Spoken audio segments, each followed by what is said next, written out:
తలలేని ముండెం తిరుగుతూ ఉంటే మీరు ఎప్పుడైనా చూశారా? చూస్తే అప్పుడు మీ ఫీలింగ్ ఏంటి? వీడేంట్రా తలలేని ముండెని చూశాక ఫీలింగ్ అడుగుతున్నాడు అనుకుంటున్నారా? అవును, ఆ ఊర్లో తలలేని ముండెం తిరుగుతుందట.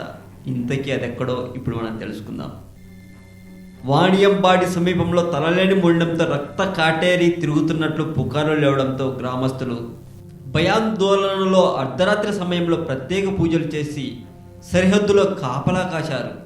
స్థానిక బత్తాపేట గ్రామంలో సుమారు 1000కి పైగా కుటుంబాలు నివసిస్తున్నాయి. గ్రామంలో ఇంటి తలుపులు కిటికీలు మూసివేసి నిద్రించిన తలలేని ముండెంతో రక్త కాటేరి లోపలికి ప్రవేశించి ఉయ్యాల కట్టి ఊగుతుందని పుకార్లు షికార్లు చేస్తున్నాయి. అదేవిధంగా మూసిన తలుపులు ఎవరో తడుతున్నారని, బయటకు వచ్చి చూస్తే ఎవరూ కనిపించడం లేదని, ఇంటి బయట నీటిని చల్లుతున్నట్లు శబ్దాలు వినిపిస్తున్నాయని, బయటకు వచ్చి చూస్తే నీళ్లు చల్లి ఉండడం చూసి ప్రజలు భయాందోళన చెందుతున్నారు. వీటిపై గ్రామ పంచాయతీ సమావేశంలో గ్రామంలో తలలేని ముండెం తిరుగుతుందని, తమ గ్రామానికి వచ్చిన రక్త కాటేరిని తరిమివేయాలని గ్రామస్తులు నిర్ణయించారు. దీంతో మంగళవారం రాత్రి గ్రామస్తులు ఆలయంలో ప్రత్యేక పూజలు చేశారు.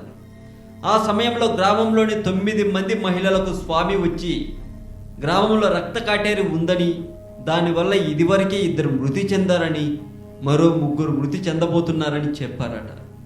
అనంతరం గ్రామస్తులు గ్రామ సరిహద్దులోని వంతెనపై రక్త కాటేరికి ప్రత్యేక పూజలు చేసి పంబ కొడుతూ గ్రామం చుట్టూ ఊరేగింపులు చేశారు.